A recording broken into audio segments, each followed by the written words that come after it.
Obrigado por essa noite, na presença dos santos que o Senhor reuniu e elegeu antes da fundação do mundo. Oh Deus, a Tua palavra diz que nós devemos Te amar de todo o coração, alma, força, entendimento, Senhor. Por isso eu peço que o Espírito Santo domine nossas mentes, nossos corações. Que o Espírito Santo, Pai, nos livre de todo dardo inflamado do maligno. Ó Senhor Jesus, nos leva ao caminho do verdadeiro amor, do amor que tudo crê, do amor que tudo espera, do amor que tudo suporta, Senhor. Não nos deixe ceder às tentações que nos odeiam, mas nos ajude a nos desvencilhar de todo embaraço e do pecado que tenazmente nos assedia, olhando firmemente para Jesus, o autor e o consumador da nossa fé. Oh Deus, nos dá nessa noite um olhar cada vez mais claro para o Senhor Jesus, pois se os nossos olhos forem bons, todo o nosso corpo será bom, Senhor. Porém, se os nossos olhos forem maus, todo o nosso corpo, Senhor, será mau, toda a nossa vida será má. Por isso eu te peço, Senhor Jesus, que o Senhor nos guie, Pai, em uma vida que Te agrade. Que o Senhor nos ajude a olhar para Ti, pois a Tua palavra diz: eleva os meus olhos para os montes, de onde virá o meu socorro? Meu socorro vem do Senhor, que fez o céu e a terra. Tira, Senhor, do nosso coração todo espírito altivo e nos ajude a Te obedecer. Em nome de Jesus, amém. Graças a Deus. Amém, amados irmãos. Vamos abrir Hebreus 12. Esse vai ser sempre o nosso texto de ponto de partida para a nossa série de estudos Olhando para Jesus. Foi esse o tema da pregação que um sapateiro pregou na conversão de Spurgeon. Ele apenas recitou Isaías 45, 22 e ele disse: olhe para Jesus. Você não precisa ser um erudito, você não precisa ser estudioso, você não precisa fazer um esforço muito grande, você precisa olhar para Jesus. E ele repetia Isaías 45, 22: olhai para mim e sede salvos, vós e todos os confins da terra, olhai para mim. E ele olhou para Spurgeon e disse: olhe, se você não olhar para Jesus agora, hoje, você vai ser infeliz durante toda a sua vida, infeliz na morte, infeliz por toda a eternidade. Olhe para Jesus. E naquela noite, aquele jovem que estava numa depressão tão grande que ele não encontrava alívio para a sua alma em lugar nenhum, pois ele era perturbado pelos pecados que residiam na mente dele, ele olhou para Jesus e ele teve uma experiência maravilhosa de salvação. E ele teve a alegria da salvação que ele não tinha experimentado em todos os seus anos de religião. Assim também descreve John Bunyan a sua conversão, quando ele fala do peregrino que se encontra com Cristo crucificado e vê todo o fardo da culpa que estava nele cair aos pés de Jesus. Então é esse o propósito do nosso estudo, nos levar a olhar cada vez mais para Jesus, pois nós estamos numa grande corrida. Quando nós professamos a fé e nos batizamos, nós entramos numa maratona que só terminará quando adentrarmos os portões celestiais. Hebreus 12, verso 1: portanto, uma vez que estamos rodeados de tão grande multidão de testemunhas, o mundo espiritual existe, o céu existe, os santos que viveram no passado existem, Deus existe, Jesus existe, o Espírito Santo existe, os anjos existem. Por isso que nós temos uma grande multidão de testemunhas. Por que você acha que a Bíblia diz que há festa nos céus quando um pecador se arrepende? Porque existem seres espirituais que são testemunhas das nossas ações, que estão o tempo todo nos observando. Não foi isso que Deus nos ensina no livro de Jó? que enquanto Jó vivia a vida dele, Satanás estava observando cada passo de Jó.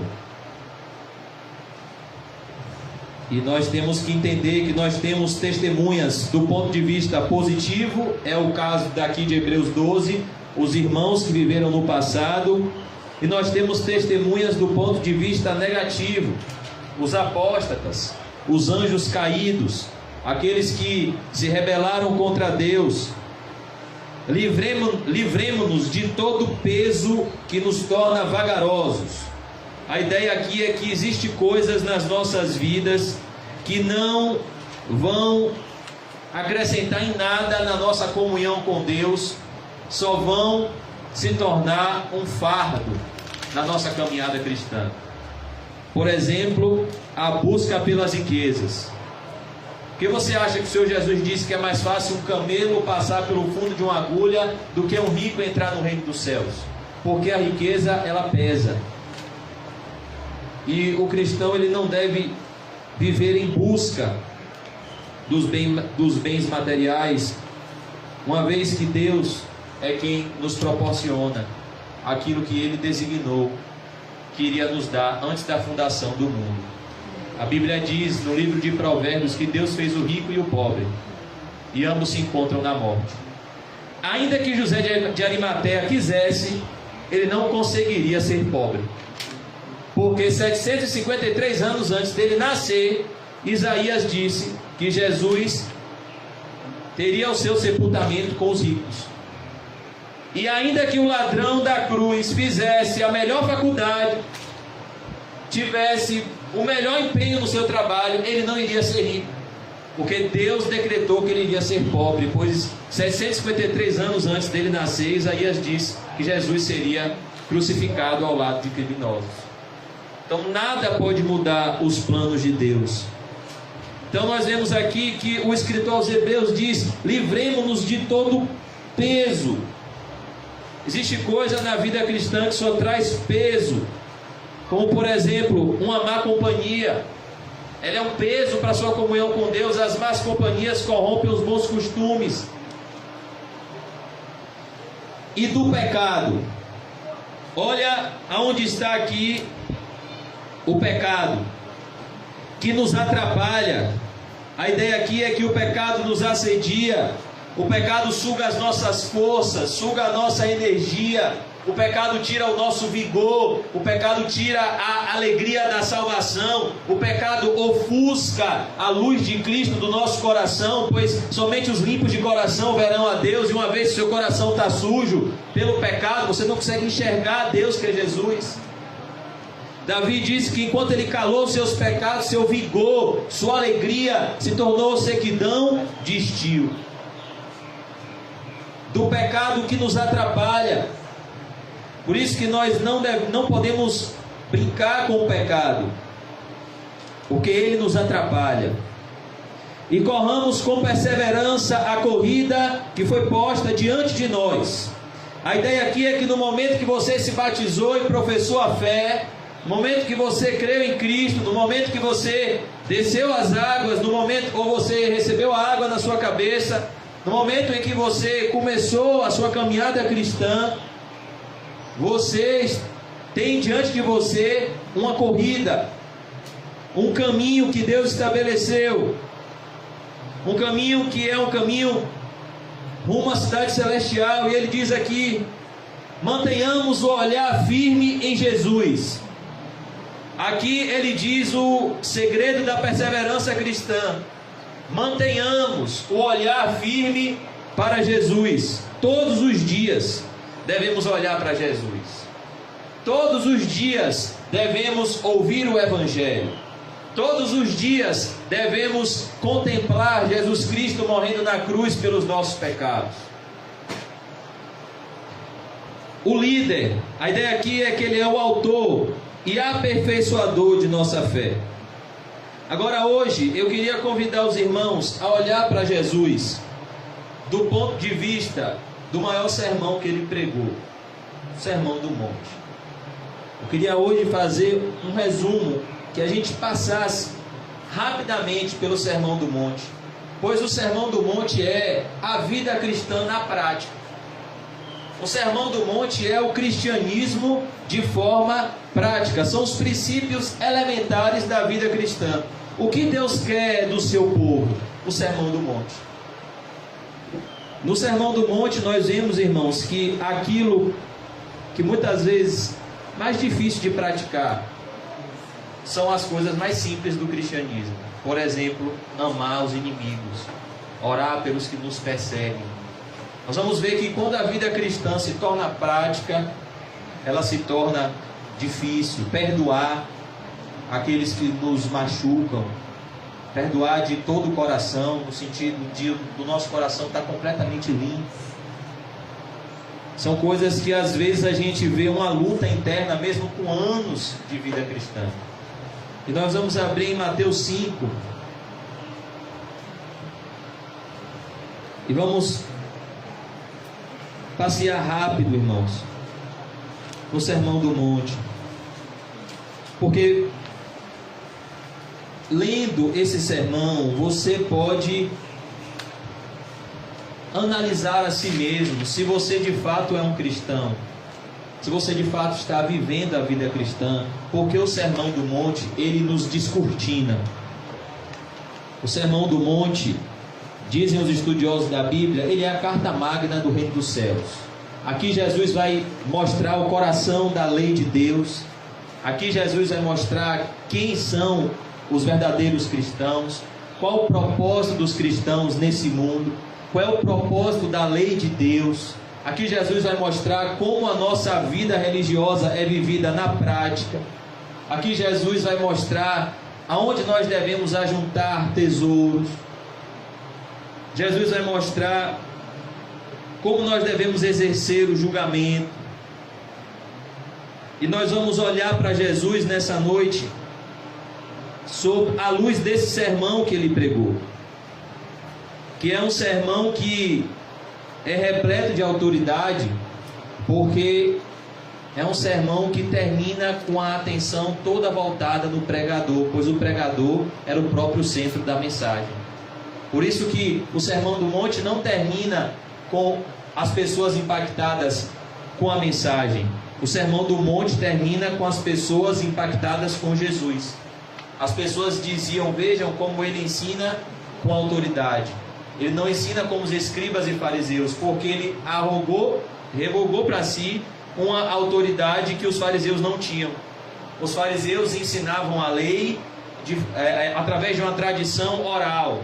Um rabino passava para outro rabino aquela mensagem, ia passando de geração em geração. E Jesus disse: ouviste o que foi dito pelos antigos, eu porém vos digo.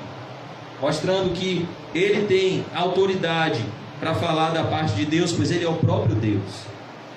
Então, o capítulo 5 de Mateus, o Sermão do Monte, vai nos mostrar, irmãos, o monte que todo cristão deve subir até o reino dos céus. A escada que todo cristão deve subir até uma vida que agrada a Deus. Certo dia, quando Jesus viu que as multidões se ajuntavam, então Jesus percebeu uma numerosa multidão, subiu à encosta do monte e ali assentou-se. Essa era a forma dos rabinos ensinarem.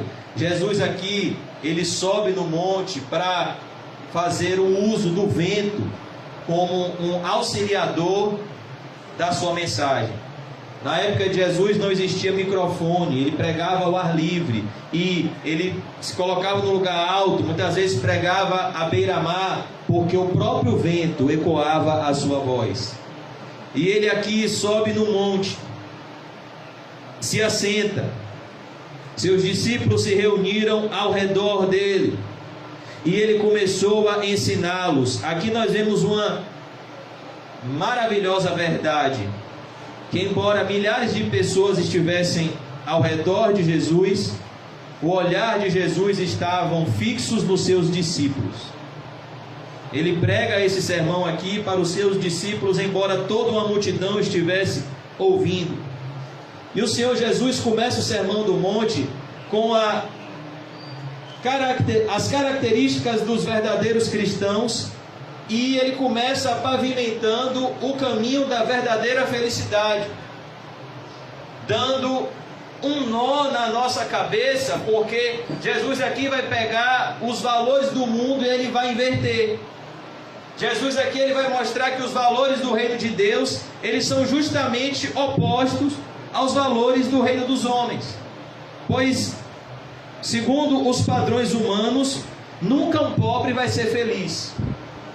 Segundo os padrões humanos, a felicidade está na riqueza.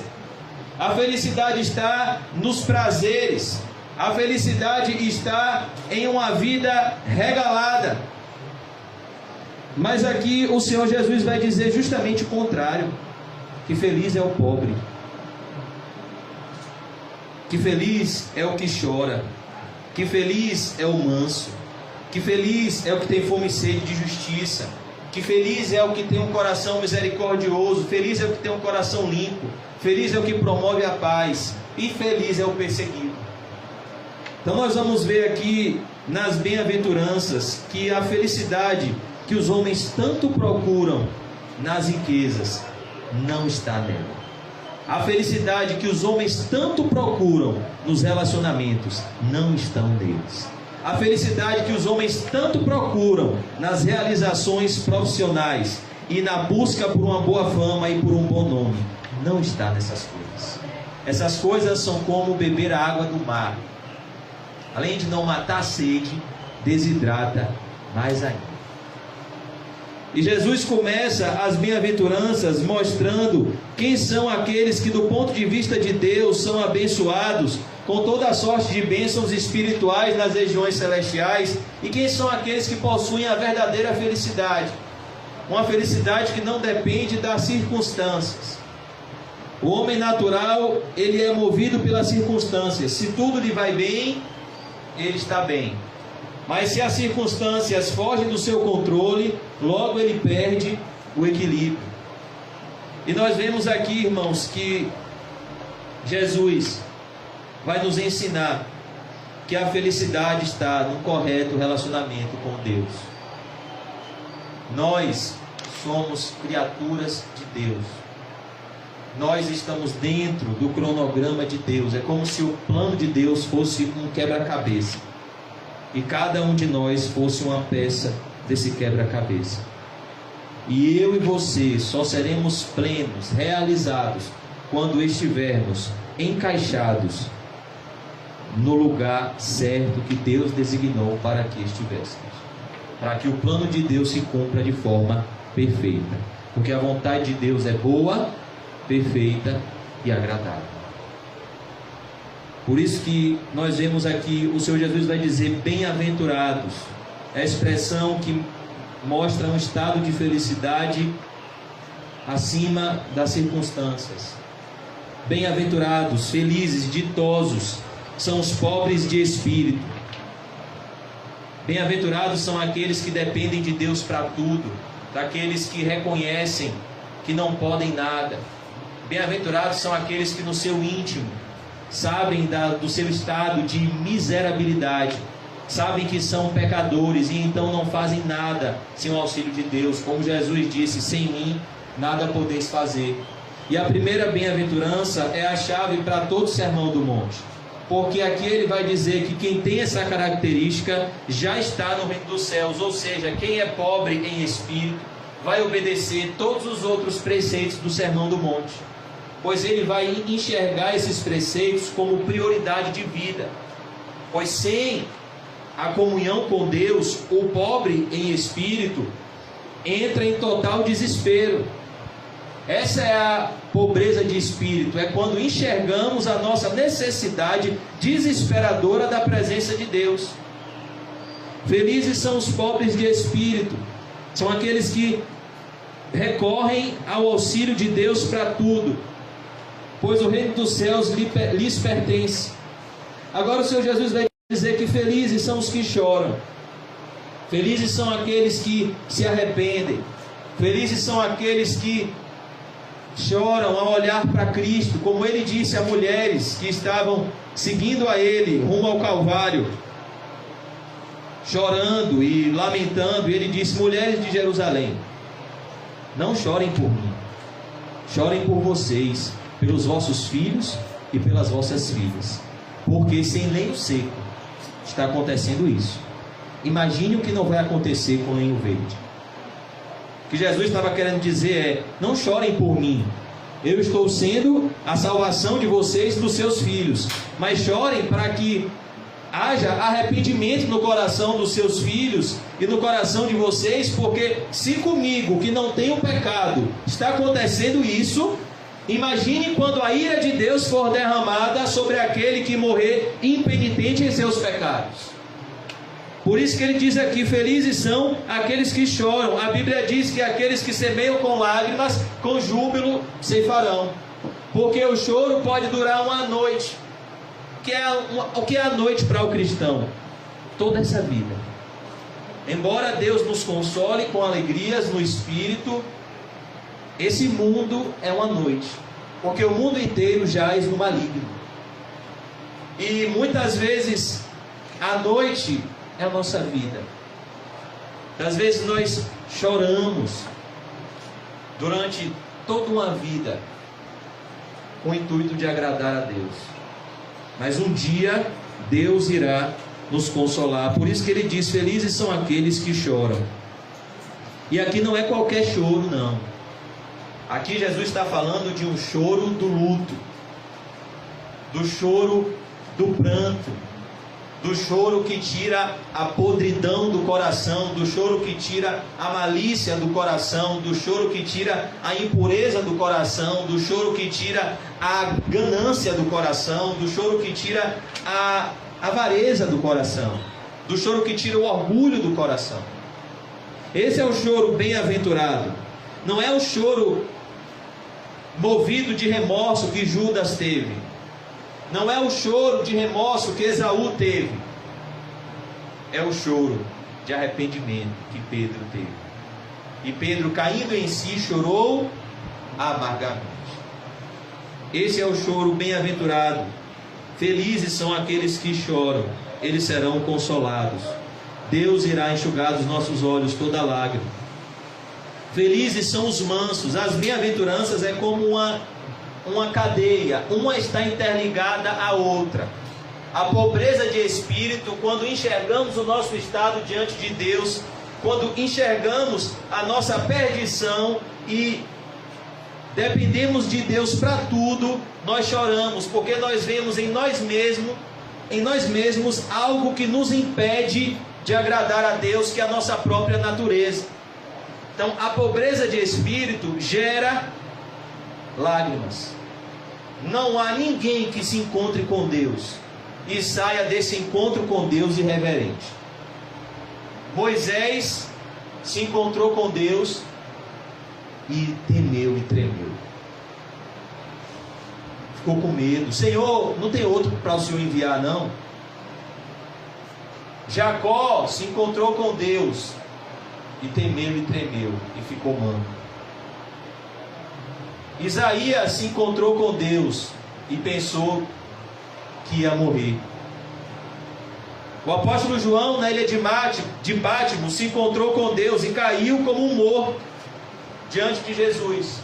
Pedro se encontrou com Deus no mar da Galileia, pescando, e disse: arreda-te de mim, Senhor, eu sou um homem pecador.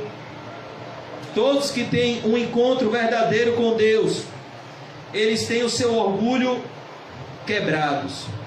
Jeremias disse: Senhor, eu não passo de uma criança, como eu vou ser o seu porta-voz?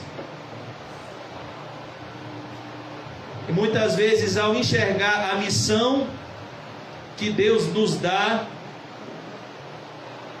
nós reagimos com lágrimas, porque nós enxergamos em nós mesmos uma natureza que nos inclina em oposição à vontade de Deus. Como o apóstolo Paulo disse: miserável homem que sou, quem me livrará do laço dessa morte? E nós vemos todos os dias um mundo que cada vez mais rejeita a Deus, e isso também nos leva a lágrimas. Não existe um piedoso na Bíblia que não chorou não só pelos seus pecados, mas pela miséria alheia. Davi disse no Salmo 119: rios de águas correm dos meus olhos, porque os homens não amam a tua lei. Jesus chorou vendo a perdição do povo de Jerusalém. Jerusalém, Jerusalém, que mata os profetas e apedreja dos que te foram enviados. Quantas vezes eu quis reunir vocês, como a galinha ajunta os seus pintinhos.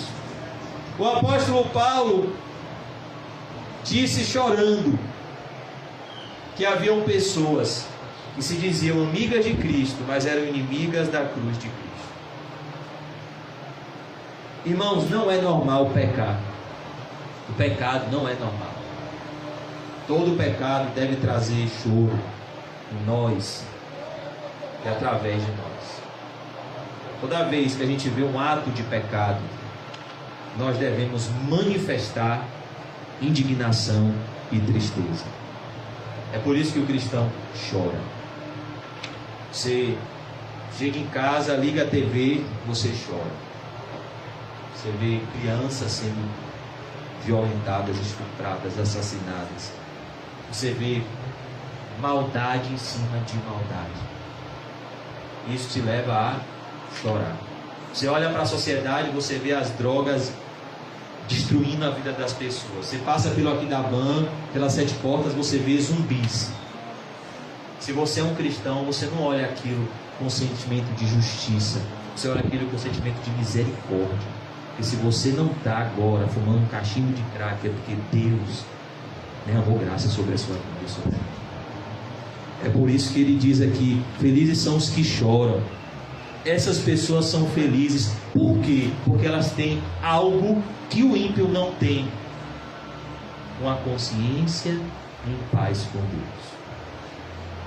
Se tem uma coisa que a pessoa que vive sorrindo o tempo todo não tem, é que ela não tem uma consciência em paz com Deus. Sabia que alguns anos atrás saiu no Fantástico que quase todos os humoristas são depressivos?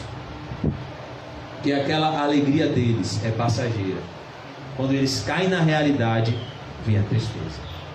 Ao passo que a tristeza do cristão é passageira. E quando ele cai na realidade, ele se alegra. Meu Deus, eu sou um pecador miserável, mas Jesus Cristo morreu pelos meus pecados. Ele me salvou. Eu estou indo para o céu. Eu sou um pecador miserável, mas eu não sou mais quem eu era antes. Eu não sou mais o ímpio que eu era antes. Mesmo cometendo falhas, Ele me perdoou, Ele me regenerou. Quando o cristão cai em si, ele se alegra. Quando ele cai em si da realidade espiritual em que ele se encontra, ele se alegra. O ímpio, quando ele cai em si, ele se entristece. É por isso que o tempo todo o ímpio tem que estar criando cisternas rotas que não retêm águas. Ele tem que estar, ou ele está na porta de um bar, ou ele está buscando um novo relacionamento, ou ele está buscando um novo emprego. Mas o ímpio está sempre buscando algo que preenche o vazio do seu coração, e nada preenche. Mas aqueles que choram serão consolados, porque eles têm uma consciência em paz com Deus. Foi isso que Martinho Lutero disse na Dieta de Worms. Martinho Lutero disse: não é conveniente, não convém que um homem tome uma atitude contrária à sua consciência. E a minha consciência está presa às Escrituras. Martinho Lutero preferiu ter a sua consciência em paz com Deus e a sua vida em risco, do que a sua vida salva e a sua consciência perturbada pelo cipoal da culpa. Você já pensou se ele chega na Dieta de Worms e nega tudo que ele havia pregado? Como ele ia ficar a consciência dele diante de Deus? Felizes os que choram, diante de Deus eles serão consolados. Felizes os mansos, eles herdarão a terra. Os cristãos são mansos, são humildes, Jesus está citando aqui o Salmo 37, que diz: entrega os teus caminhos ao Senhor, confia nele, ele tudo fará. Deleita-te no Senhor e ele satisfará os desejos do teu coração. O Salmo 37 nos ensina que os justos, eles têm a sua herança no céu. Eles têm um Deus que provê tudo para eles. Por isso ele diz aqui: felizes os mansos, os humildes, eles vão herdar a terra. Os cristãos, eles não vivem em busca de bens materiais, ele não vive brigando, lutando, discutindo. Os cristãos, eles são pacíficos. Os cristãos, eles são mansos, eles são humildes. Eles só não são pacíficos quando o que está em xeque é a vontade de Deus. Moisés era um homem manso, mas quando Deus mandou matar todos os idólatras que fizeram o bezerro de ouro, ele matou. Portanto, a mansidão não fala só de uma reação pacífica diante dos homens, mas fala de uma reação de obediência a uma ordem de Deus. Os mansos vão herdar a terra. Jesus aqui está mostrando quem são os cristãos. Por que você precisa saber as bem-aventuranças? Para saber se você é um cristão e para saber se a pessoa que você está andando é um cristão. Porque as más companhias corrompem os bons costumes. Felizes os que têm fome e sede de justiça, eu vou adiantar, pois serão saciados. Jesus diz aqui que aqueles que são felizes são os que têm desejos pelo que é correto, são os que se alimentam do que é correto. Não é que um cristão só quer fazer o que é certo, mas é imprescindível para ele que ele faça o que é certo. É uma prioridade para o cristão fazer o que é justo, porque Jesus usa aqui as duas necessidades vitais da sobrevivência humana, comida e bebida, para mostrar como o cristão necessita de uma vida justa. Bem-aventurados os que têm fome e sede de justiça, e a nossa justiça é Cristo, pois serão fartos. Aqueles que vivem fazendo o que é certo, eles são saciados com a presença de Deus, ao passo que o mundo diz que você não tem que buscar o que é certo, você tem que buscar o que dá certo. E Deus nos ensina o oposto. Nós temos que fazer aquilo que é certo. Felizes os misericordiosos. Aqui o Senhor Jesus vai mostrar uma coisa, irmãos: o nosso relacionamento com o próximo só estará bem quando o nosso relacionamento com Deus estiver bem. Às vezes a gente pensa: meu Deus, o que é que está acontecendo? Eu estou com problema com fulano, eu estou com problema com ciclano, eu estou com problema com beltrano.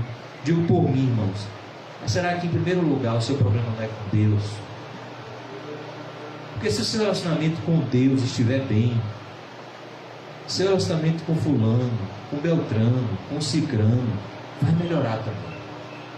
Ele vai arranjar uma forma de consertar isso. É o que diz Provérbios 3. Reconhece ao Senhor em todos os seus caminhos e Ele endireitará as suas veredas. Quando é que nós vemos o relacionamento de Adão e Eva ficar mal? Quando o relacionamento deles com Deus deixou de existir. Então nós vemos aqui que primeiro Jesus começa mostrando que o cristão tem um correto relacionamento com Deus. Depois o cristão tem um correto relacionamento com o seu próximo. O cristão olha para o seu próximo com misericórdia. Cada vez mais nós vemos o amor se esfriando, a maldade se multiplicando e a raiz de amargura se crescendo cada vez mais nos corações. Eu digo isso dentro da igreja. Pessoas amarguradas, pessoas que não perdoam, deixaram o amor se esfriar. E nós temos que entender, olha que coisa, que quando acontece isso, quem sofre é a gente. Que quando a gente exerce misericórdia, a felicidade nos persegue. Felicidade, irmãos, é fazer o bem.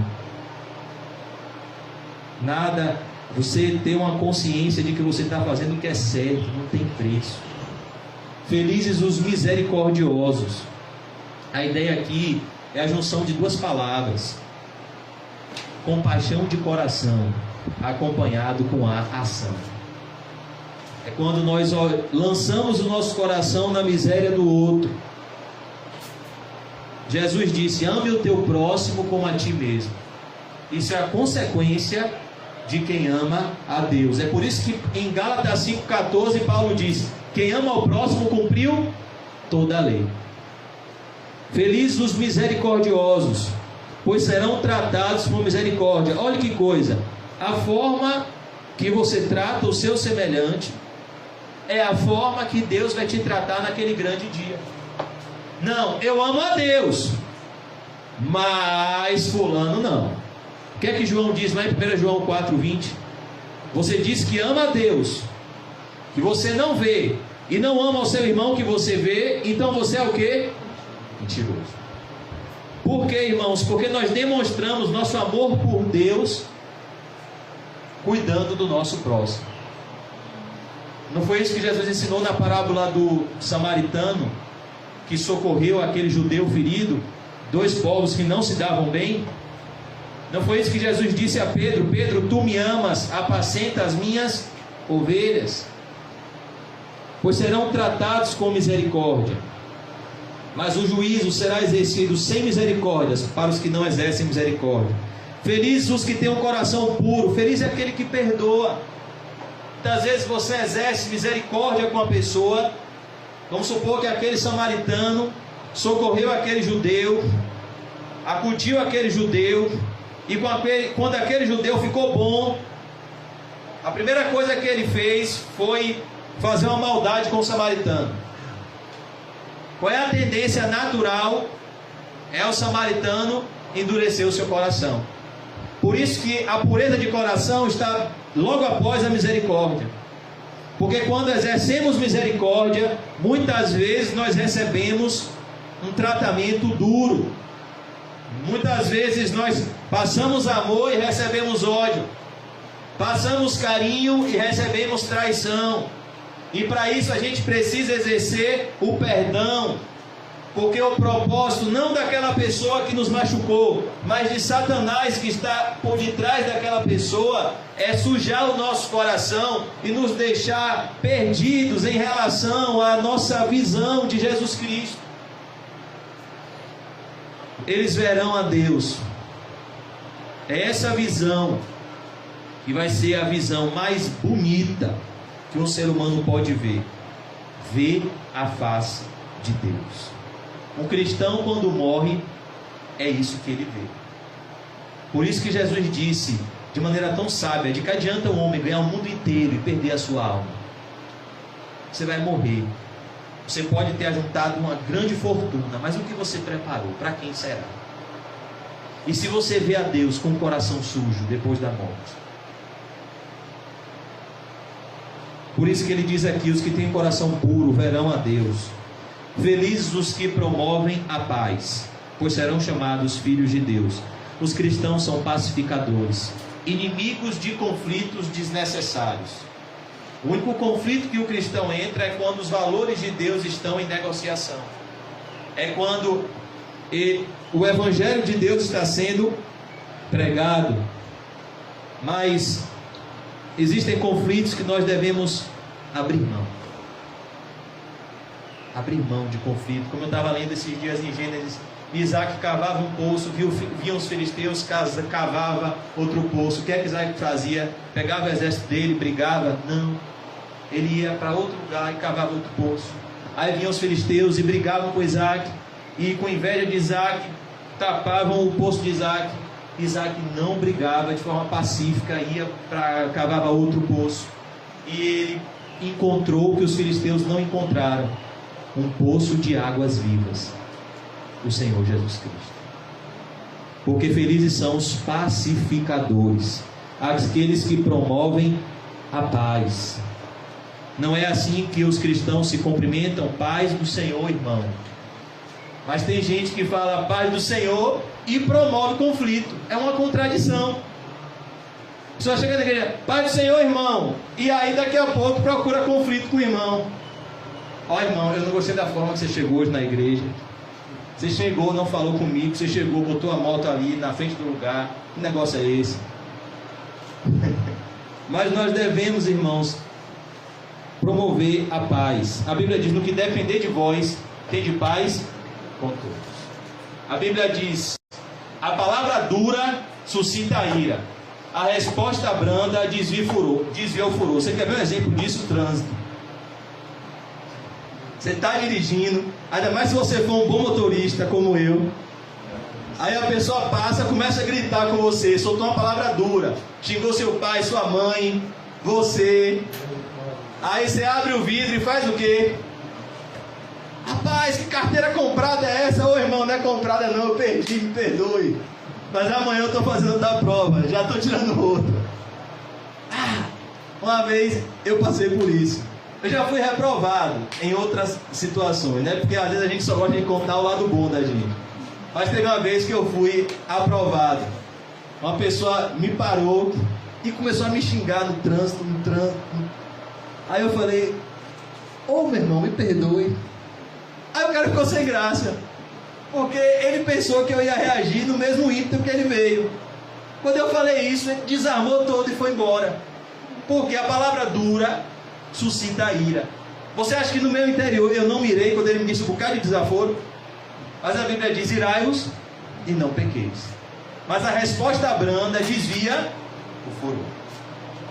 O cristão promove a paz. Agora olhe que coisa. Perceba o mundo em que nós vivemos. Aqueles que têm fome e sede do que é certo são perseguidos por fazer o que é certo. Isso só mostra que o mundo está de cabeça para baixo. Os vilões são colocados como heróis e os heróis são colocados como vilões. Você pega a parábola do rico e do Lázaro. Na sociedade que você vive, desde quando você estudou, frequentou escola, no seu âmbito profissional, no seu trabalho, quem é que o mundo lhe apresenta como herói? É o rico ou é Lázaro? É o rico. Rapaz, fulano é um vencedor. Eu me lembro na Copa de 2002, quando o Ronaldo ganhou, que botou aquela música, não diga que a canção está perdida, tente outra vez, e exaltando Ronaldo, porque ele venceu aquela lesão e ganhou a Copa, e ganhou milhões e bilhões de reais. São esses que o mundo exalta como heróis.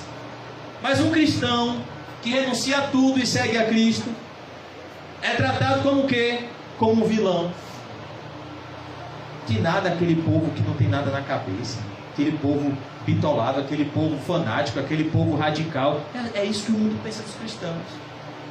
É por isso que diz aqui o versículo 10: felizes os perseguidos por causa da justiça.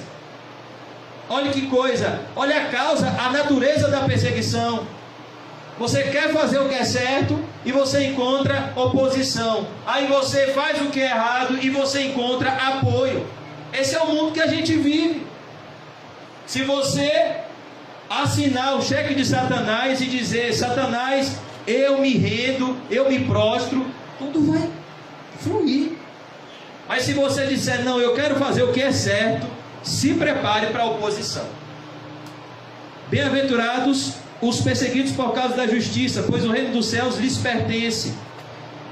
Felizes são vocês quando por minha causa, olha que coisa, verso 11: felizes são vocês quando por minha causa sofrerem zombaria e perseguição, e quando outros mentindo, Jesus deixa bem claro, mentindo. Por que eu digo isso? Porque tem pessoas que recebem críticas verdadeiras. Isso não é bem-aventurança. Se uma pessoa comete um erro e uma pessoa que não é cristã fala o erro dessa pessoa, isso não é uma bem-aventurança. O que Jesus está falando aqui é uma mentira. É a pessoa que fala uma coisa que não é verdade ao respeito do cristão. Isso é um sinal de uma bem-aventurança. Como diziam de Paulo, como diziam de Pedro, como as pessoas fazem. com os verdadeiros cristãos, e mentindo, disserem todo tipo de maldade ao seu respeito. Olha que coisa. Uma pessoa que é bem-aventurado é alvo de calúnias. Por quê? Porque de alguma forma evidenciar que essa pessoa está indo para o inferno. Então essa pessoa precisa criar motivos para perseguir o cristão. É por isso que ele diz aqui: mentindo, disserem todo tipo de maldade a seu respeito. Alegrem-se e exultem, porque uma grande recompensa os espera no céu. E lembrem-se de que os antigos profetas foram perseguidos da mesma forma. Olha que coisa, irmão. Jesus aqui começa, e eu não vou concluir, vou só fazer um resumo das demais passagens, mas aqui nós vemos as características dos verdadeiros cristãos, e nós temos que ver aonde nós nos enquadramos nessas características. Depois ele vai dizer qual é o propósito do cristão: ser sal, ser luz. Ser sal, conter a maldade, dar sabor. Ser luz, trazer conhecimento de Deus, trazer clareza ao mundo em trevas. O Senhor Jesus vai nos ensinar a respeito da lei, que Ele não veio revogar a lei, Ele veio cumprir a lei de Moisés. O Senhor Jesus, Ele vai dizer que a nossa justiça deve exceder e muito a dos escribas e fariseus, porque eles viviam uma vida justa aos olhos dos homens. Nós devemos viver uma vida justa aos olhos de Deus. Ele vai nos mostrar como nós devemos nos relacionar com a lei, vai nos mostrar sobre a ira, sobre o mandamento de não matar. Nós vemos o primeiro homicídio, Abel e Caim, e o Senhor Jesus vai mostrar aonde nasce o pecado: no coração.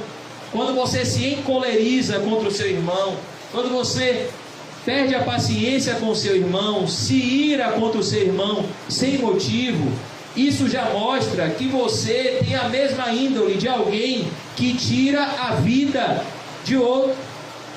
O propósito do Sermão do Monte também é revelar que todos pecaram e carecem da glória de Deus. Não existe bom. Para Deus, se você se encolerizar contra o seu irmão, você já adulterou, ou você já assassinou. Ele vai dizer aqui que se você olhar para uma mulher, ou uma mulher olhar para um homem com intenção impura, já constitui adultério.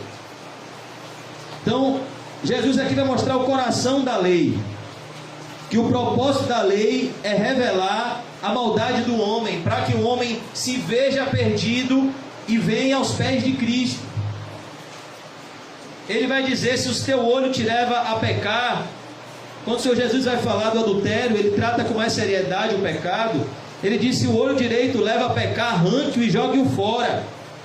Ou seja, destrua o que lhe faz pecar, destrua o que pode destruir o seu casamento.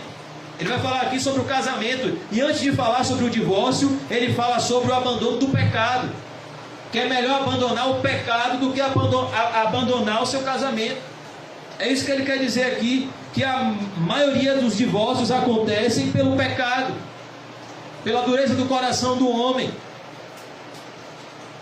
E se a mão direita leva a pecar, corta, joga fora. É melhor perder uma parte do corpo que ser todo ele lançado no inferno.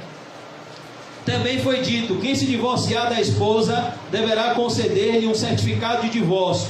Eu, porém, lhes digo: quem se divorcia da esposa, exceto por imoralidade, a faz cometer adultério. O que é que o Senhor Jesus quer ensinar com isso? Os fariseus ensinaram a falsa doutrina. Em Deuteronômio 24, Deus não autorizou o divórcio. Deus, por intermédio de Moisés, lavrou carta de divórcio. Ele colocou uma concessão da lei em proteção às mulheres abandonadas pelos caprichos dos seus maridos. A mulher não tinha o espaço na sociedade que tem hoje para trabalhar. Então, se um marido, por qualquer motivo, abandonasse sua esposa, essa mulher muitas vezes ia passar fome, ia viver como uma viúva sem ser viúva. Então, o que foi que Deus fez? para pôr ordem na comunidade de Israel, por intermédio de Moisés, Deus concedeu, lavrou, não por mandamento, como os fariseus pensavam, mas ele fez uma concessão da carta de divórcio àquela mulher abandonada, para que ela estivesse apta para um novo casamento. Foi assim que Moisés lavrou, está em Deuteronômio 24, a carta de divórcio, mas o divórcio nunca esteve nos planos de Deus. A Bíblia diz: deixará o homem seu pai e sua mãe, unir-se-á a sua mulher, e os dois serão uma só carne. E o que Deus uniu, não separe o homem, e ponto final. Mas aqui, por conta do pecado, existe uma exceção, que é o pecado. É o pecado que faz o homem separar o que Deus uniu. Deus uniu Cristo e a igreja. O pecado nos separa de Cristo. Deus une o homem e a mulher para a glória dele. Aí vem o adultério e destrói tudo. Por isso que antes de falar sobre o divórcio, ele fala sobre o abandono do pecado. Porque não se engane, o que o homem plantar, ele vai colher. E não é uma nova pessoa que vai resolver o problema. É Cristo. É Cristo. Por isso ele diz: deixará o homem seu pai e sua mãe, unir-se-á a sua mulher. Jesus foi específico: a sua mulher. Cada mulher tem o seu marido, cada marido tem a sua mulher. E Deus não une pessoas destruindo uma família, como aconteceu no caso de Davi. Isso é muito triste. Eu, porém, lhes digo que quem se divorcia da esposa, exceto por imoralidade, a faz cometer adultério. O que é que ele quer dizer com isso? No momento que você adultera, você está quebrando o voto com Deus. Você está anulando a aliança do casamento. E você está dando a brecha para Satanás destruir o seu casamento. A vontade de Deus é sempre o perdão, a reconciliação. Mas e se a pessoa se entrega a Satanás e começa a adulterar? A pessoa que foi traída, ela precisa ficar presa a esse relacionamento? De maneira nenhuma. Se de maneira aberta a parte que traiu não demonstrou arrependimento e está mostrando felicidade no pecado em outro relacionamento, essa pessoa não está mais unida a essa pessoa no laço matrimonial, pois o adultério já quebrou o vínculo. Essa pessoa está apta a um novo casamento, contanto que seja para a glória de Deus. É o que Jesus quer dizer aqui. E quem se casa com uma mulher divorciada, olha o que ele diz aqui, também comete adultério. Tem casamento que Deus não abençoa. Uma pessoa que se separou sem ser nesse trâmite. Não houve traição, não houve o rompimento da união. Como, por exemplo, vou dar um exemplo bem prático para que todos tenham em mente o que eu estou falando e saibam de forma concreta. Por exemplo, vou dar só um exemplo aqui na nossa sociedade. A mãe dessa criança que foi assassinada, esse garotinho chamado Henri, ela era casada com o pai de Henri, e ela separou dele e ela se uniu a um marginal, mas ele tem dinheiro. Prometeu um emprego a ela no Tribunal de Contas do município para ela ganhar 16 mil. E ela abandonou o pai de Henri para ficar com ele. Essa união dela com esse homem, com esse vereador, foi uma união ilícita. Ela não poderia abandonar o pai do filho dela para ficar com esse homem. Mas o pecado é bom no momento. Quando ela abandonou o pai do filho dela e ficou com esse homem, ela sentiu alguns momentos de prazer. Ela viu o dinheiro entrando por alguns momentos. Mas sabe o que ela disse agora na cadeia? Que ela preferia morar no quarto dos fundos com o pai do filho do que a vida que ela está vivendo hoje. Porque o que Deus uniu, não separe o homem. É isso que Jesus quer ensinar aqui. Casamento é coisa séria. Casamento é uma obra de Deus. Casamento não é brincadeira. Você não casa hoje e descasa amanhã. Casamento é para mostrar o relacionamento de Cristo e da igreja. É todo dia que você está espiritual? É todo dia que você está cheio do Espírito Santo?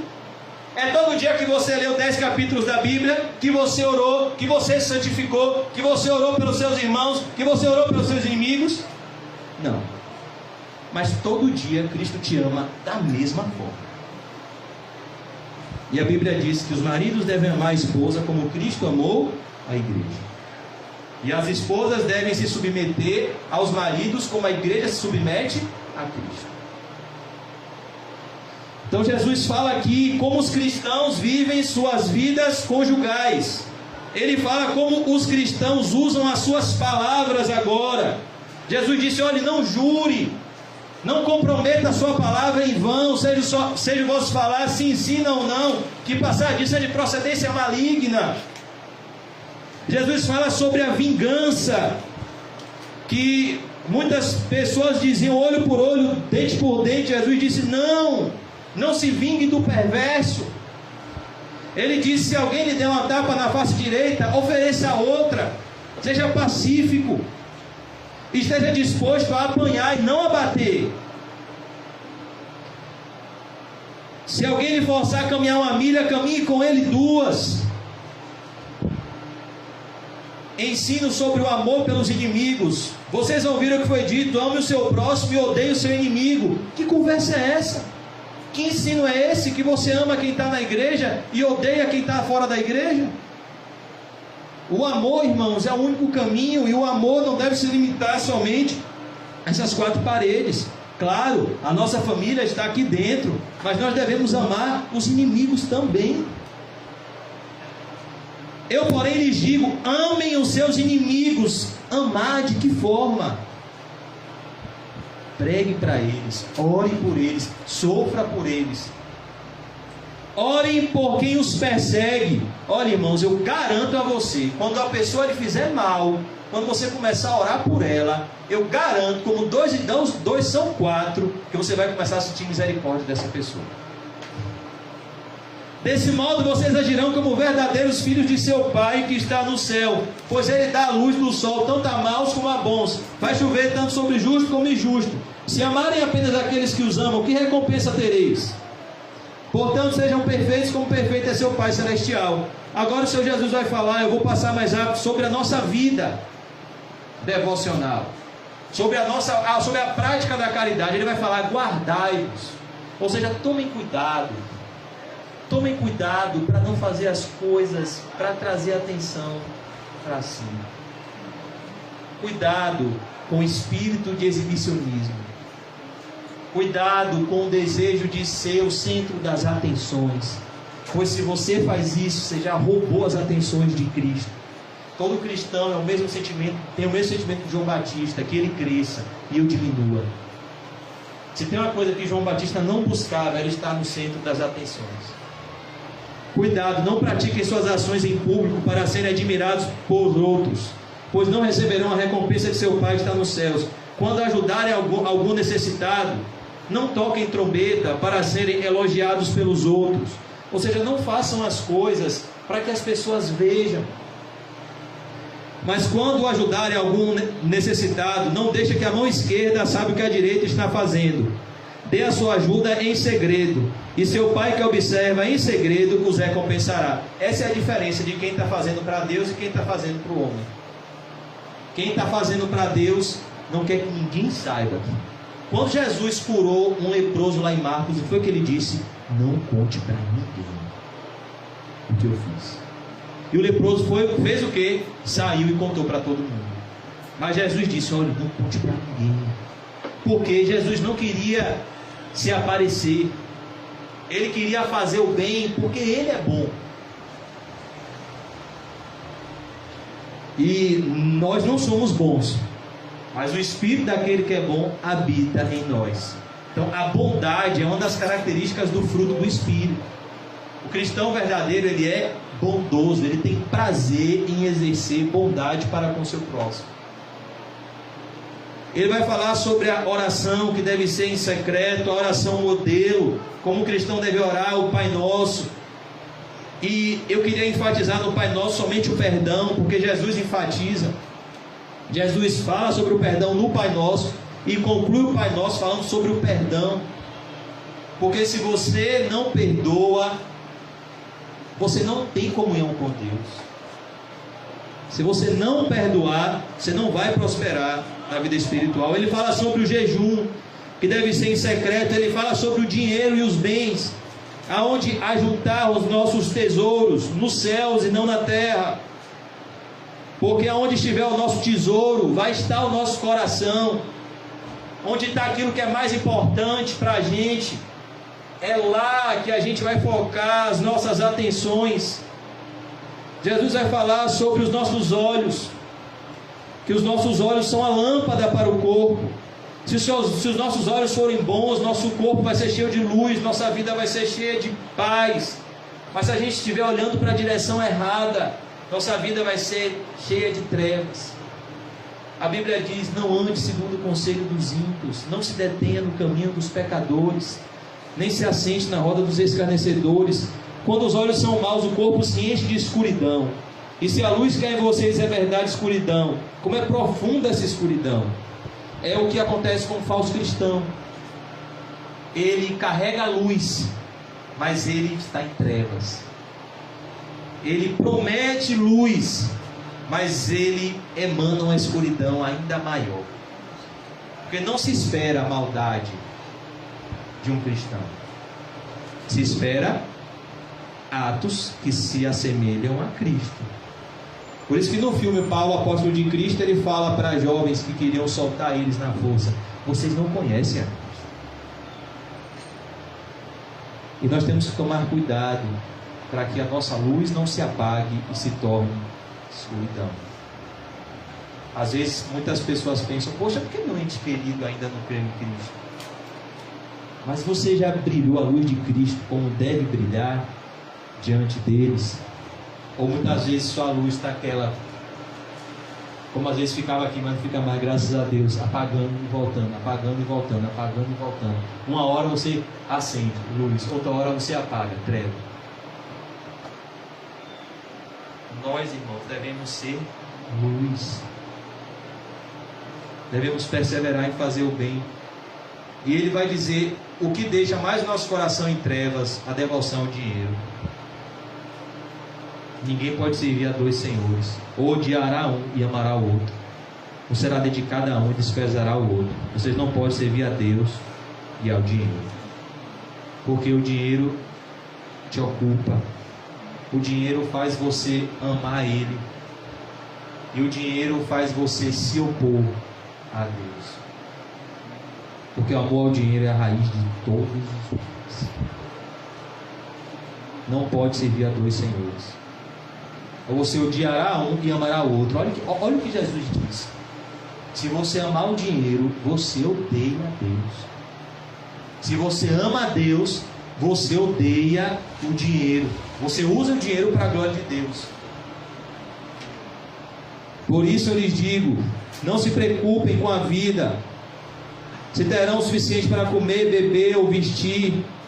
Ele vai dizer: olhem os pássaros, eles não plantam, nem colhem, nem guardam alimento em celeiros, seu Pai Celestial os alimenta.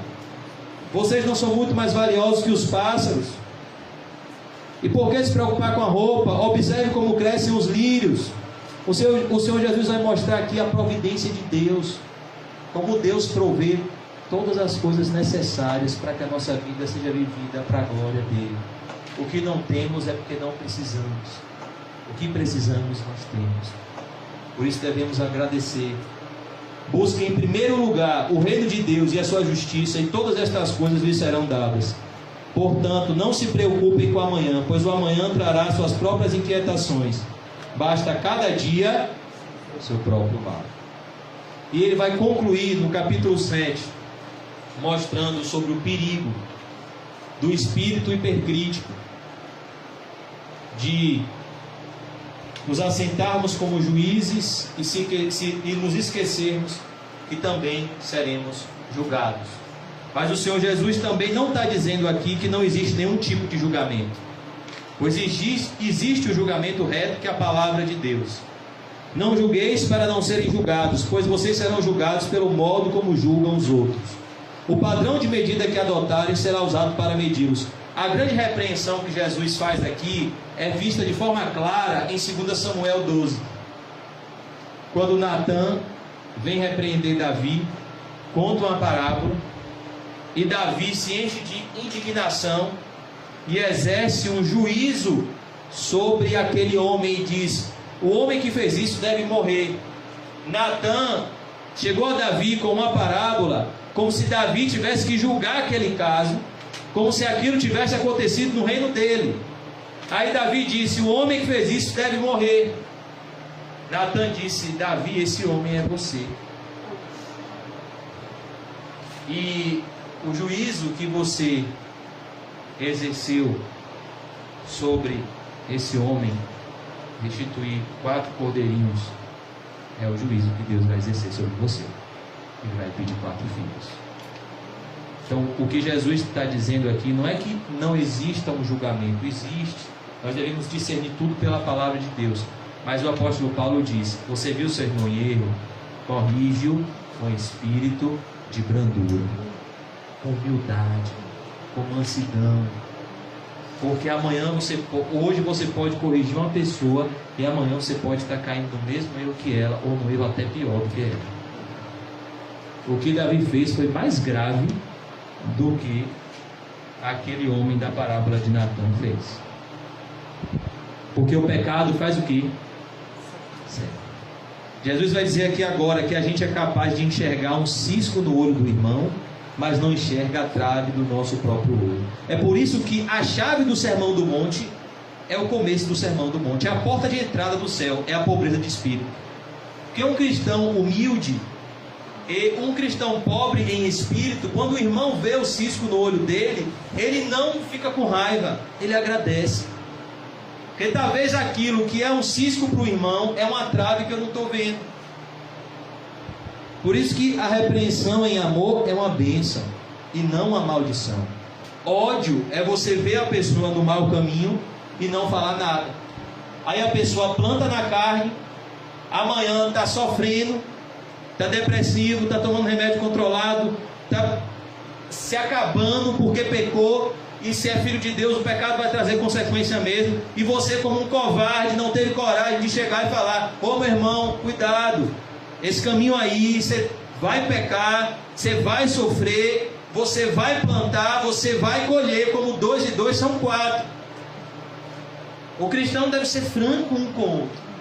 Mais vale a repreensão franca do que o amor encoberto. Você acha que na hora Davi gostou de ser exortado por Natã? Não.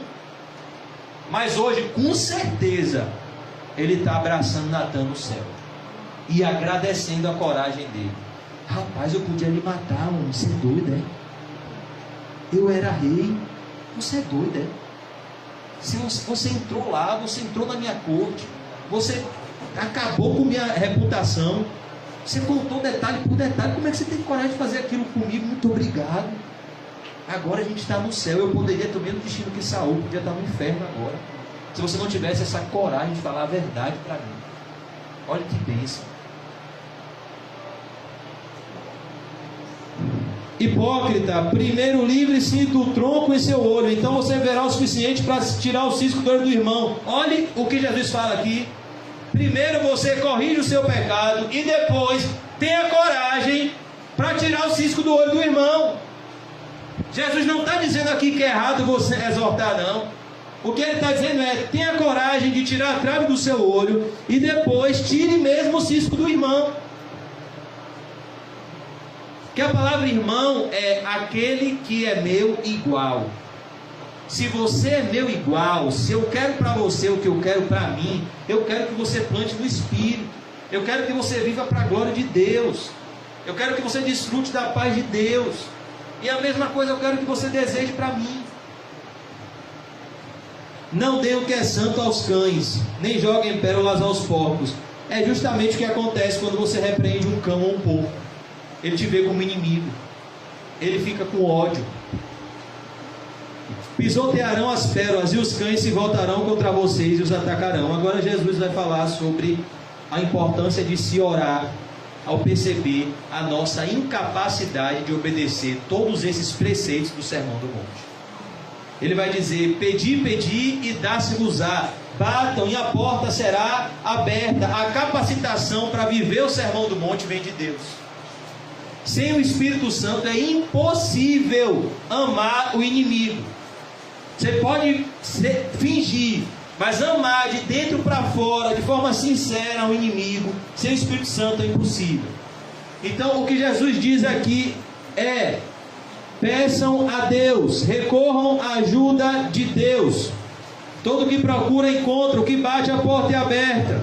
E ele vai dizer que na oração muitas vezes nós pedimos uma coisa e Deus diz não. E ele vai dizer: porque se o filho pedir pão, você dará uma pedra? Se pedir um peixe, você dará uma cobra? Se vocês que são maus sabem dar bons presentes a seus filhos, quanto mais seu Pai que está no céu dará bons presentes aos que lhe pedirem. A regra de ouro. O que é a regra de ouro? No verso 12: o que você deseja para você, você deseja para o próximo. É isso que o cristão deve viver. Como eu disse aqui, o que é que eu desejo para mim? Eu quero ir para o céu. O que é que eu desejo para vocês? Vocês vão para o céu. Então, como é que nós devemos viver uma vida que agrade a Deus? Por isso que nós somos aliados uns dos outros, mas nós somos inimigos do nosso próprio pecado. A igreja não é lugar de quem quer viver deliberadamente em pecado, é lugar de quem está lutando contra o pecado. Ô irmão, eu sou falho, eu sou doente, mas eu estou lutando contra essa doença. Existe uma diferença entre o paciente que está se entregando ao câncer e o paciente que está lutando contra o câncer. Existe a diferença do paciente que está lutando contra a diabetes, fazendo dieta, caminhando, tomando os remedinhos, marcando a glicemia, do paciente que está se entregando à diabetes. Então existe uma diferença de quem está lutando contra o pecado e de quem está se entregando abertamente ao pecado. Por isso que a igreja é uma congregação de santos. Quem não quer ser santo não deve estar na igreja, porque um pouco de fermento leveda a toda a massa. Isso é começar de mim. Depois ele vai dizer o mandamento do Sermão do Monte. Vocês viram como é difícil a vida que Deus quer? Então agora entrem pela porta estreita. É esse caminho que vocês vão ter que percorrer. É estreito. Vocês vão chorar, vocês vão ser pobres em espírito, vocês vão ser mansos, muitas vezes vocês vão perder aqui na terra. Vocês vão fazer o que é certo, isso vai satisfazer vocês, mas vai trazer prejuízo. Vocês vão amar o próximo, vocês vão ter um coração limpo, vão ser pacificadores, vocês vão ser perseguidos. Vocês vão sofrer, vão ter que amar os inimigos. Vocês estão vendo como é estreito, mas vocês precisam entrar pela porta. Não basta só admirar a porta. Poxa, é tão bonito amar o inimigo, né? É tão bonito. Rapaz, é tão bonito ser perseguido na vida dos outros. Eu acho tão bonito o irmãozinho que é perseguido, que ele é perseguido, o pessoal maltrata ele lá, firme. E você? Todo mundo me trata bem. Como? Então tem alguma coisa errada no seu cristianismo. Porque não basta admirar a porta. Tem pessoas que são assim, admiram os cristãos do passado, mas a gente tem que viver o cristianismo no presente. Entrem pela porta, ou seja, procurem viver o que eu estou ensinando aqui nesse sermão. A partir de agora, quando você for fazer o bem para alguém, não procure as câmeras ou se alguém está vendo. Procure se esconder de todo mundo. E se alguém vê, você esconde. Por quê? Porque Jesus disse que você vai perder o galardão.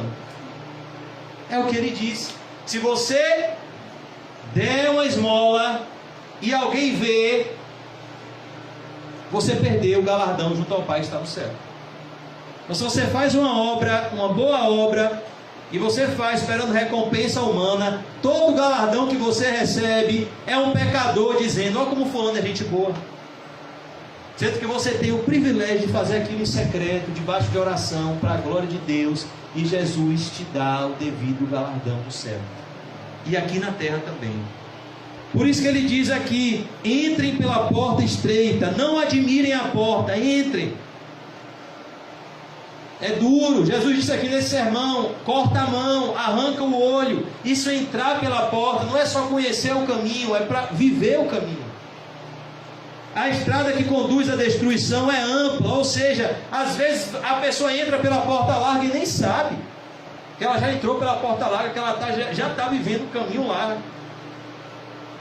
E larga a sua porta, e muitos escolhem esse caminho, porque é o caminho mais fácil. Mas há caminhos que aos olhos do homem parecem ser bons, mas no final são caminhos de morte. O caminho da porta larga, irmãos, é o caminho fácil, é o caminho da multidão. Mas a porta para a vida eterna é estreita. Se alguém quiser vir após mim, negue-se a si mesmo, tome a sua cruz e siga. Negue-se a si mesmo, porque a porta para a vida é estreita. E Jesus está dizendo aqui: é difícil, é estreito. O orgulho não entra. Você tem que ser esvaziado de si mesmo, você tem que ser pobre em espírito. É estreito. As riquezas não entram.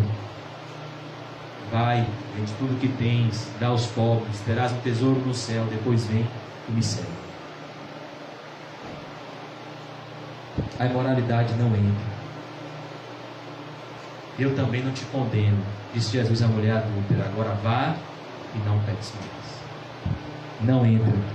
Nessa porta não entra a nossa vida pecaminosa. É por isso que Jesus disse: é estreito, é difícil de passar, porque você vai ter que fazer o que ninguém está fazendo. Você vai ter que subir um monte que pouquíssimos estão subindo, que é o monte da dificuldade. A porta para a vida eterna é estreita e o caminho é difícil, o caminho é apertado. Você é pressionado de todos os lados, você é atribulado em tudo. Quando você quer fazer o que é certo, você encontra inimigos dentro de você, você encontra inimigos fora de você, você encontra inimigos espirituais, você encontra inimigos físicos. O caminho é difícil. Olha o que Jesus está dizendo: o caminho é difícil. A gente sabe, tem a graça de Deus, mas não é fácil ser um verdadeiro cristão. E o caminho é difícil, e são poucos os que o encontram. Ou seja, são poucos até que encontram esse caminho. A maioria das pessoas nascem, crescem, reproduzem e morrem sem ao menos ver esse caminho. E acordam no inferno. São poucos os que o encontram, porque muitos são chamados, poucos são os escolhidos. Não se engane. Por que hoje a gente viu o Sermão do Monte? Porque se eu e você não vivermos o Sermão do Monte, não vamos entrar no céu. Jesus vai concluir esse sermão dizendo justamente isso. Concluindo: tome cuidado com falsos profetas. Por que Jesus fala isso? Porque os falsos profetas justamente fazem falsas promessas de que o caminho não vai ser difícil, de que a porta não vai ser estreita, mas eles ficam na frente da porta estreita como falsos guias para a porta larga, fazendo falsas promessas que vêm disfarçados de ovelhas. Ou seja, eles não dizem que são lobos, eles usam disfarce. Eles têm aparência de piedade. É por isso que o falso cristão é perigoso. Ele aparenta ser o que ele não é, mas que na verdade são lobos esfomeados. Vocês os identificarão por seus frutos. Ou seja, você identifica uma pessoa pelo fruto que ela produz, as obras da carne ou o fruto do Espírito. Como é que você sabe que uma pessoa é cristã? Você pega o fruto do Espírito e olha para a vida dela. Você pega a obra da carne e olha para a vida dela. As obras da carne são manifestas, para que fique bem claro quem é crente e quem não é. Quais são as obras da carne? Está lá em Gálatas 5. Prostituição, impureza, avareza, idolatria, feitiçaria, porfia, inimizade, emulações, ira. E Jesus disse, Paulo disse, não herdarão o reino de Deus. É possível colher uvas de espinheiros ou figos de ervas daninhas da mesma forma. A árvore boa produz frutos bons, a árvore ruim produz frutos ruins. A árvore boa não pode produzir frutos ruins. A árvore má não pode produzir frutos bons. O que Jesus está dizendo é isso: não pode uma pessoa sem Cristo fazer algo de bom, e não pode uma pessoa com Cristo fazer algo ruim. Toda árvore que não produz bons frutos é cortada e lançada no fogo. Portanto, é possível identificar a pessoa por seus frutos. Porque nem todo que me diz Senhor, Senhor entrará no reino dos céus, mas aquele que faz a vontade de meu Pai que está no céu. No dia do juízo, muitos me dirão: Senhor, Senhor, não profetizamos em teu nome, não expulsamos demônios e não realizamos muitos milagres? Eu, porém, responderei: nunca os conheci. Afastem-se de mim, vocês que desobedecem à lei ou que praticam a iniquidade. Ou seja, vocês que não praticaram o sermão do monte. Isso não é legalismo, isso é o que Jesus está dizendo aqui. Se a gente não viver o sermão do monte, a gente não vai entrar no reino dos céus. Concluindo, quem ouve minhas palavras e as pratica é tão sábio como a pessoa que constrói sua casa sobre uma rocha firme. Olha como ele conclui: ouvir e praticar. Quando vierem as chuvas, as inundações, os ventos castigarem a casa, ela não cairá, pois foi construída sobre a rocha. O que são isso? Os testes reais, as provações da vida, as doenças, as dificuldades e o momento da nossa morte. Isso tudo vão ser testes que vão provar a veracidade da nossa fé. Mas quem ouve meu ensino e não pratica é tão tolo como a pessoa que constrói sua casa sobre a areia. Quando vierem a chuva, as inundações e os ventos castigarem a casa, ela cairá com grande estrondo. Grande vai ser a ruína daquele que ouve e não obedece. Quando Jesus acabou de dizer essas coisas, a multidão ficou maravilhada, pois ele ensinava com verdadeira autoridade, diferentemente dos mestres da lei. O que nós aprendemos com o Sermão do Monte, irmãos? Nós precisamos praticá-lo.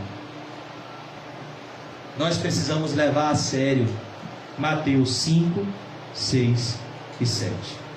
Porque ele fala sobre a vida que nós devemos viver na prática.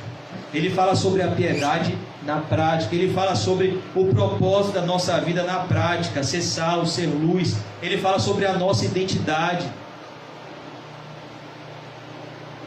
E o que nós mais vemos nos sermões do monte é que nós já estamos na grande apostasia. Porque se você... a gente diz, meu Deus, ser cristão de fato é andar na contramão do mundo.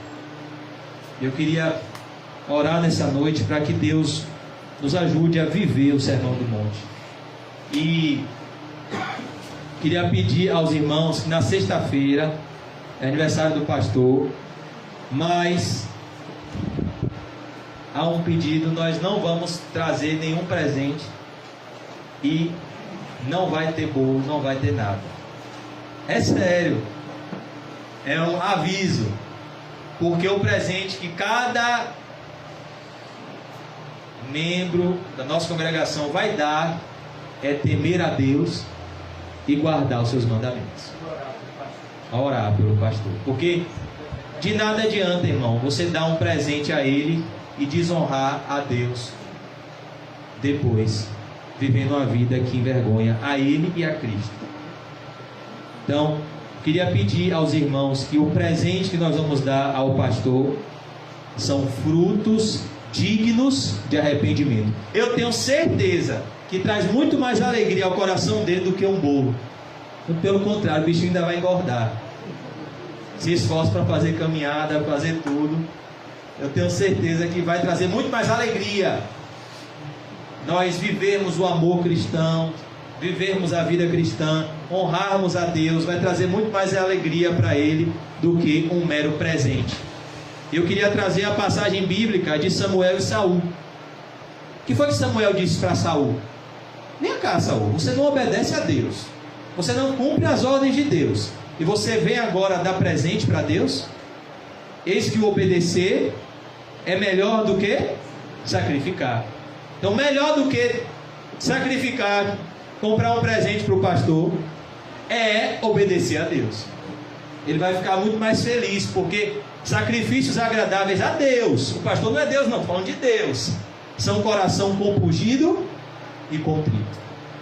Vai trazer muito mais alegria ao coração dele um avivamento através de um arrependimento do que uma festa. Porque a festa dos céus, quando acontece o quê? Quando alguém traz um bolo, quando alguém traz um presente, quando um pecador se arrepende. Amém? Amém. Foi dado o aviso? Quer que escreva? Quer que pegue um giz, uma caneta? Mas a gente pode desobedecer? Não. O presente é honrar a Deus. Glória a Deus. Senhor Deus, em nome de Jesus, Senhor, muito obrigado por essa noite, com os amados irmãos. Oh Deus, que possamos viver o cristianismo, não somente falar dele. Nos ajude, Senhor, a sermos pobres em espírito e a vivermos os preceitos do Sermão do Monte. Nos ajude a não sermos pessoas insensatas, que ouvem a Tua palavra e não praticam, e constroem sua casa sobre a areia. Oh Deus, quão grande insensatez é essa, quando vier o dia do juízo. Descobrir que fomos ouvintes, e não fomos praticantes.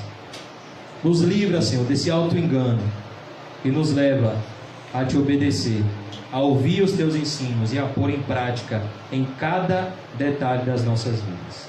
Em nome de Jesus, amém. Graças a Deus. Amém, irmão. Sai do sermão, cumprimento santo.